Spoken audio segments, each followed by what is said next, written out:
ಡಿನೇ ಮಾಡೋಕ್ಕಾಗಲ್ಲ, ಅಡ್ಮಿನಿಸ್ಟ್ರೇಷನ್ನ ಡಿನೇ ಮಾಡೋಕ್ಕಾಗಲ್ಲ, ಅಥವಾ ಪ್ರೋಗ್ರಾಮ್ಸ್ನ ಡಿನೇ ಮಾಡಲಿಕ್ಕಾಗಲ್ಲ. ಸೊ ನಮ್ಮಲ್ಲಿರ್ತಕ್ಕಂಥ ಎಲ್ಲ ಕಮ್ಯುನಿಟಿ ಲೀಡ್ರ್ಗಳನ್ನ ಡಿನೇ ಮಾಡಲಿಕ್ಕಾಗಲ್ಲ, ಕಂಪ್ಯಾರಿಸನು ಮಾಡಲಿಕ್ಕಾಗಲ್ಲ. JDS ಅಂದರೆ ಅದೊಂದು ಪ್ರಾದೇಶಿಕ ಪಕ್ಷ as well as family party. ದೇವೇಗೌಡರು, ಕುಮಾರಸ್ವಾಮಿ ಡ್ಯಾಶ್. BJPನಲ್ಲಿ ಪ್ರಬಲವಾದಂಥ ಇರೋರಲ್ಲಿ ಸೈಲೆಂಟ್ 3 ಗುಂಪಿದೆ. ಅಶೋಕು ವಿಜೇಂದ್ರ ಚೆನ್ನಾಗಿರೋಕ್ಕೆ ಸಾಧ್ಯನಾ?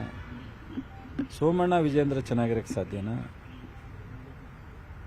ಅದು ಬಿಟ್ಟು ಹೊರಗಡೆ ಹೋಗಿರೋರು ಯತ್ನಾಳು, ರಮೇಶ್ ಜಾರಕಿಹೊಳಿ, ಕುಮಾರ್ ಬಂಗಾರಪ್ಪ,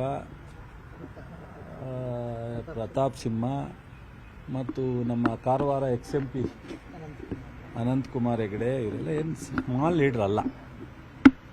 ಮಾತಾಡೋದಕ್ಕೆ ಏನಾರ ಮಾತಾಡ್ಬೋದು. ಅವ್ರದ್ದೇ ಆದಂಥ ಒಂದು ರಾಜಕೀಯ ಜರ್ನಿ ಇರ್ತಕ್ಕಂಥವ್ರು. ಇಷ್ಟು ಸಮಸ್ಯೆಗಳನ್ನ ಇಟ್ಕೊಂಡು ಅವ್ರು ಮಾತಾಡ್ತಿದ್ದೇನು? ಕಳೆದ 5 ವರ್ಷ ಮುಖ್ಯಮಂತ್ರಿಗಳಾಗಿ 3 ಜನ ಯಾರು ಮಾಡಿದ್ರು ಅವರೆಲ್ಲರೂ ಒಂದೇ ತವರೇ ಇದೆ. ಬಸವರಾಜ ಬೊಮ್ಮಾಯಿ ಅಲ್ಲೇ, ಯಡಿಯೂರಪ್ಪನಲ್ಲೇ, ಕುಮಾರಸ್ವಾಮಿನೂ ಅಲ್ಲೇ. ಯಾವತ್ತಾರ ಒಂದು ದಿವಸ 3 ವರ್ಷದಲ್ಲಿ ಅವರು ನಮ್ಮ ಕಾರ್ಯಕ್ರಮ ಸಾರ್ವಜನಿಕ ಪರವಾಗಿತ್ತು, ರಾಜ್ಯದ ಅಭಿವೃದ್ಧಿಗೆ ನಾವು ಈ ನಿಟ್ಟಿನಲ್ಲಿ ತೀರ್ಮಾನ ತಗೊಂಡಿದ್ದೋ, ಬಂದಂಥ ಕಾಂಗ್ರೆಸ್ಸಿನ ಹೊಸ ಸರ್ಕಾರ ಈ ಕಾರ್ಯಕ್ರಮನ ಬಿಟ್ಟರು, ಈ ಅಭಿವೃದ್ಧಿ ಕೆಲಸವನ್ನು ನಿಲ್ಲಿಸಿದ್ದಾರೆ ಅಂತೇಳಿ ಒಂದು ದಿವಸ ಒಂದು ಪ್ರೆಸ್ನಲ್ಲಿ ಕುಮಾರಸ್ವಾಮಿ ಆಗಲಿ ಅಥವಾ ಅಶೋಕ್ ಆಗಲಿ ಅಥವಾ ವಿಜೇಂದ್ರ ಆಗಲಿ ಯಡಿಯೂರಪ್ಪ ಆಗಲಿ ಬಸವರಾಜ ಬೊಮ್ಮಾಯಿ ಆಗಲಿ ಹೇಳೋಕ್ಕಾಗಲಿ.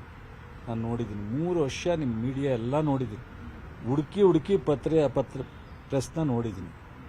ಒಂದು ದಿವಸ ಅವರು ಆ ಥರದ್ದು ಹೇಳೋಕ್ಕಾಗಲ್ಲ. ಅವ್ರು ಏನು ಹೇಳ್ತಿತ್ತು, ನಮ್ಮ ಸರ್ಕಾರದ ಮೇಲೆ ಪೆನ್ ಡ್ರೈವ್ ಇದೆ ಅಂತೇಳಿ ಸ್ಟಾರ್ಟ್ ಮಾಡಿದ್ರು. ಪೆನ್ ಡ್ರೈವ್ ಎಲ್ಲ ಪಾಪ ಅವ್ರಿಗೆ ಸಿಕ್ಕಲೇ ಇಲ್ಲ.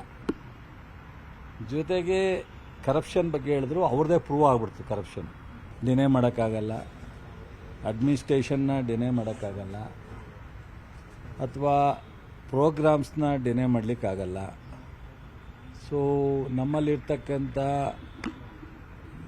ಎಲ್ಲ ಕಮ್ಯುನಿಟಿ ಲೀಡ್ರ್ಗಳನ್ನ ಡಿನೇ ಮಾಡಲಿಕ್ಕಾಗಲ್ಲ, ಕಂಪ್ಯಾರಿಸನು ಮಾಡಲಿಕ್ಕಾಗಲ್ಲ. JDS ಅಂದರೆ ಅದೊಂದು ಪ್ರಾದೇಶಿಕ ಪಕ್ಷ as well as family party. ದೇವೇಗೌಡರು, ಕುಮಾರಸ್ವಾಮಿ ಡ್ಯಾಶ್. BJPನಲ್ಲಿ ಪ್ರಬಲವಾದಂಥ ಇರೋರಲ್ಲಿ ಸೈಲೆಂಟ್ 3 ಗುಂಪಿದೆ. ಅಶೋಕು ವಿಜೇಂದ್ರ ಚೆನ್ನಾಗಿರೋಕ್ಕೆ ಸಾಧ್ಯನಾ? ಸೋಮಣ್ಣ ವಿಜೇಂದ್ರ ಚೆನ್ನಾಗಿರೋಕ್ಕೆ ಸಾಧ್ಯನಾ? ಅದು ಬಿಟ್ಟು ಹೊರಗಡೆ ಹೋಗಿರೋರು ಯತ್ನಾಳು, ರಮೇಶ್ ಜಾರಕಿಹೊಳಿ, ಕುಮಾರ್ ಬಂಗಾರಪ್ಪ, ಪ್ರತಾಪ್ ಸಿಂಹ ಮತ್ತು ನಮ್ಮ ಕಾರವಾರ XMP ಅನಂತಕುಮಾರ್ ಹೆಗಡೆ ಇವರೆಲ್ಲ ಏನು ಸ್ಮಾಲ್ ಲೀಡ್ರ್ ಅಲ್ಲ. ಮಾತಾಡೋದಕ್ಕೆ ಏನಾರ ಮಾತಾಡ್ಬೋದು. ಅವ್ರದ್ದೇ ಆದಂಥ ಒಂದು ರಾಜಕೀಯ ಜರ್ನಿ ಇರ್ತಕ್ಕಂಥವ್ರು. ಇಷ್ಟು ಸಮಸ್ಯೆಗಳನ್ನ ಇಟ್ಕೊಂಡು ಅವ್ರು ಮಾತಾಡ್ತಿದ್ದೇನು? ಕಳೆದ 5 ವರ್ಷ ಮುಖ್ಯಮಂತ್ರಿಗಳಾಗಿ 3 ಜನ ಯಾರು ಮಾಡಿದ್ರು ಅವರೆಲ್ಲರೂ ಒಂದೇ ತವರೇ ಇದೆ. ಬಸವರಾಜ ಬೊಮ್ಮಾಯಿ ಅಲ್ಲೇ, ಯಡಿಯೂರಪ್ಪನಲ್ಲೇ, ಕುಮಾರಸ್ವಾಮಿನೂ ಅಲ್ಲೇ. ಯಾವತ್ತಾರ ಒಂದು ದಿವಸ 3 ವರ್ಷದಲ್ಲಿ ಅವರು ನಮ್ಮ ಕಾರ್ಯಕ್ರಮ ಸಾರ್ವಜನಿಕ ಪರವಾಗಿತ್ತು, ರಾಜ್ಯದ ಅಭಿವೃದ್ಧಿಗೆ ನಾವು ಈ ನಿಟ್ಟಿನಲ್ಲಿ ತೀರ್ಮಾನ ತಗೊಂಡಿದ್ದೋ, ಬಂದಂಥ ಕಾಂಗ್ರೆಸ್ಸಿನ ಹೊಸ ಸರ್ಕಾರ ಈ ಕಾರ್ಯಕ್ರಮನ ಬಿಟ್ಟರು, ಈ ಅಭಿವೃದ್ಧಿ ಕೆಲಸವನ್ನು ನಿಲ್ಲಿಸಿದ್ದಾರೆ ಅಂತೇಳಿ ಒಂದು ದಿವಸ ಒಂದು ಪ್ರೆಸ್ನಲ್ಲಿ ಕುಮಾರಸ್ವಾಮಿ ಆಗಲಿ ಅಥವಾ ಅಶೋಕ್ ಆಗಲಿ ಅಥವಾ ವಿಜೇಂದ್ರ ಆಗಲಿ ಯಡಿಯೂರಪ್ಪ ಆಗಲಿ ಬಸವರಾಜ ಬೊಮ್ಮಾಯಿ ಆಗಲಿ ಹೇಳೋಕ್ಕಾಗಲಿ. ನಾನು ನೋಡಿದ್ದೀನಿ 3 ವರ್ಷ ನಿಮ್ಮ ಮೀಡಿಯಾ ಎಲ್ಲ ನೋಡಿದ್ದೀನಿ, ಹುಡುಕಿ ಪ್ರೆಸ್ನ ನೋಡಿದ್ದೀನಿ. ಒಂದು ದಿವಸ ಅವರು ಆ ಥರದ್ದು ಹೇಳೋಕ್ಕಾಗಲ್ಲ. ಅವ್ರು ಏನು ಹೇಳ್ತಿತ್ತು, ನಮ್ಮ ಸರ್ಕಾರದ ಮೇಲೆ ಪೆನ್ ಡ್ರೈವ್ ಇದೆ ಅಂತೇಳಿ ಸ್ಟಾರ್ಟ್ ಮಾಡಿದ್ರು. ಪೆನ್ ಡ್ರೈವ್ ಎಲ್ಲ ಪಾಪ ಅವ್ರಿಗೆ ಸಿಕ್ಕಲೇ ಇಲ್ಲ.